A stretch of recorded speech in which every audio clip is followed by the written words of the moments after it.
Hello student, आज हम पढ़ेंगे sugar industry. India stand second as a world producer of sugar. हमारा जो नंबर आता है, रैंक आती है, सेकंड आती है इंडिया की शुगर प्रोड्यूस में। Sugar industry but occupies the first place in the productions of gur and khandsari. लेकिन अगर हम फर्स्ट पोजीशन अंडरस्टैंड करें गुड़ में और खांडसरी में, तो हमारी फर्स्ट पोजीशन है। So clearly understand, India stand second world producer of sugar में। अगर हम चीनी की बात करें तो हम सेकेंड नंबर पे आते हैं, और फर्स्ट की बात करें तो गुड़ और खांडसरी यानी जो मिश्री टाइप होती है। And the raw material used in this industry is बल्कि। अब जो रॉ मटेरियल होता है, रॉ मटेरियल है क्या शुगर इंडस्ट्री के लिए? Sugar cane. और शुगर केन कौन सी एग्रीकल्चर में आता है? जब एग्रीकल्चर चैप्टर में हमने पढ़ा था, कौन सी क्रॉप में आता है? खारिफ क्रॉप में। तो ये जो इंडस्ट्री है, इसका जो रॉ मटेरियल है बहुत बल्की है, यानी इसको बहुत बड़ी क्वांटिटी में हमें इसको ट्रांसपोर्ट करना पड़ता है। Haulage it's sucrose content reduce. अगर हम ट्रांसपोर्ट करते हैं, हॉलेज मीन्स ट्रांसपोर्ट करना, तो इसका जो मटेरियल होता है उसको हम ट्रांसपोर्ट करते हैं, तो अगर दूर कहीं लेके जाएंगे तो इसका जो सक्रोज होगा, कंटेंट जो इसके अंदर पाया जाता है शुगर केन में, वो रिड्यूस हो जाएगा। तो हम इसको ज़्यादा दूर ट्रांसपोर्ट नहीं कर सकते। तो हमें क्या करना चाहिए? तो जो इसका बल्कि मटेरियल है, रॉ मटेरियल है, उसको हमें क्या करना पड़ता है? उसकी जो मील्स होती हैं, इस सिचुएशन से बचने के लिए, उसका कि सुक्रोज कंटेंट फिनिश ना हो जाए, रिड्यूस ना हो जाए, इसीलिए हमें उसे बिल्कुल जहाँ पे रॉ मटेरियल मिलता है वहीं पे एस्टैब्लिश करनी पड़ती है मील्स, ताकि वहीं पे उसको हम शुगर में चेंज कर सकें शुगर केन को। Located in Uttar Pradesh, Bihar, Maharashtra, Karnataka, Tamil Nadu, Andhra Pradesh, Gujarat, Punjab, Haryana and Madhya Pradesh.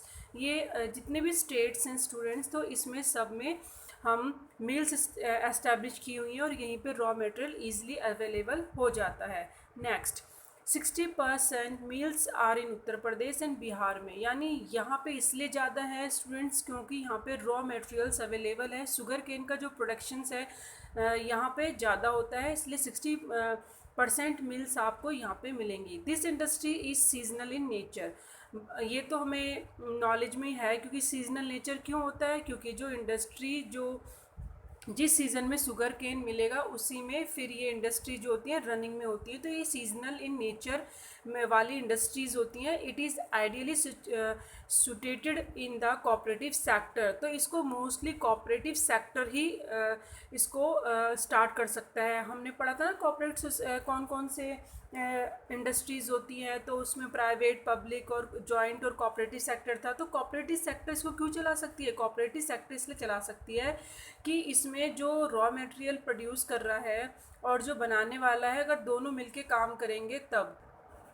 That means cooperative sector में जो एक अकेला जो फार्मर होगा वो तो इस प्रोसेस को नहीं कर सकता ना, अकेला कोई भी सिंगल पर्सन होगा। तो जो बहुत सारे गांव के जो रॉ मटेरियल इसको प्रोड्यूस करते हैं शुगर केन को, तो वो क्या करेंगे, इकट्ठे होके कोऑपरेटिव सेक्टर में काम कर सकते हैं। मिलके ही उसको जूस वगैरह जो उसका शुगर केन का निकाल के उसको शुगर में चेंज कर सकते हैं, इंडस्ट्री मील्स को एस्टेब्लिश कर सकते हैं।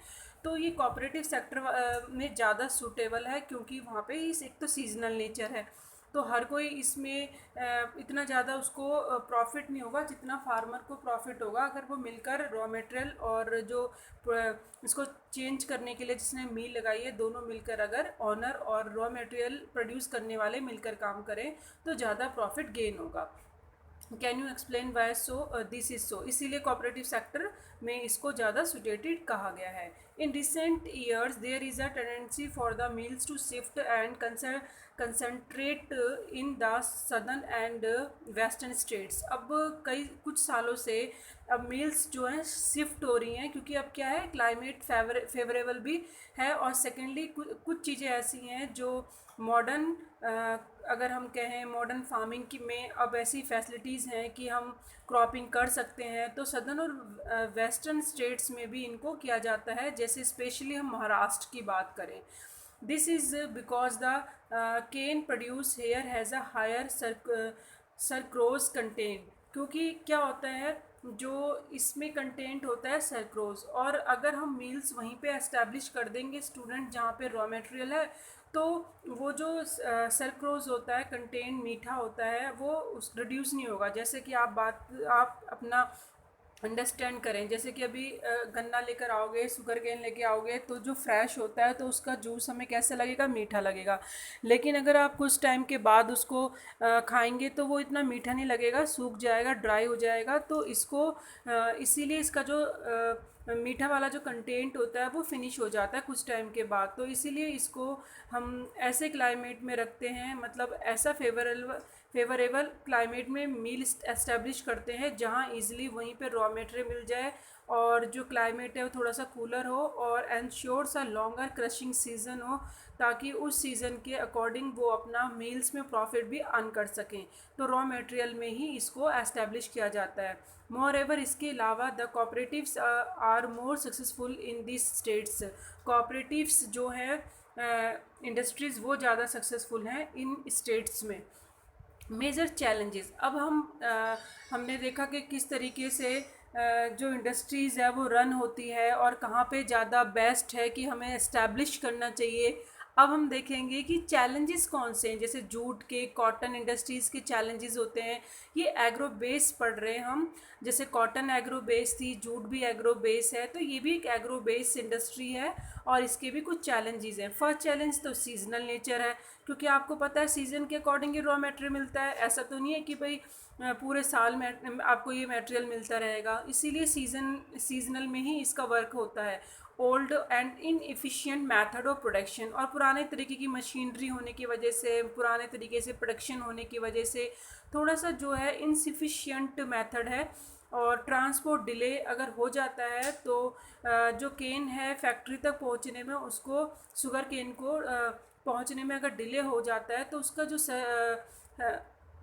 सक्रोज कंटेंट होता है वो क्या हो जाता है, थोड़ा सा उसके रिड्यूस हो जाता है, जिसकी वजह से उसमें मिठास कम हो जाती है। तो भी एक हम बोल सकते हैं कि लॉस ही है। और and the need to maximise the use of bagasse. Bagasse means क्या होता है, जो जूस निकालने के बाद जो वेस्टेज बच जाता है, फ्लफ़ी वेस्टेज बच जाता है, वो भी बहुत बड़ा हमारे सामने चैलेंज है कि उसका क्या करा जाए। वैसे तो हम अगर अपनी टेक्निक को थोड़ा सा स्ट्रॉन्ग करें तो हम उसको मैन्युअल में चेंज कर सकते हैं, बहुत सारे तरीके से यूज़ कर सकते हैं। लेकिन ये चैलेंज तो है ही कि भाई जो उसके बाद बवेज बच जाता है जूस निकालने के बाद, हमें उसका क्या करना है। तो ये चैलेंजेस हैं स्टूडेंट्स जो आपको रिमेंबर रखने हैं। तो आज हमने पढ़ा है, क्या पढ़ा है कि कौन कौन से जो शुगर कैन इंडस्ट्रीज़ हैं, रॉ मटेरियल कहाँ मिलता है और वहीं पे इस्टेब्लिश करना इसको क्यों ज़रूरी है, और जो इसका क्लाइमेट है वो कैसा है, और इसके सामने चैलेंजेस कैसे हैं।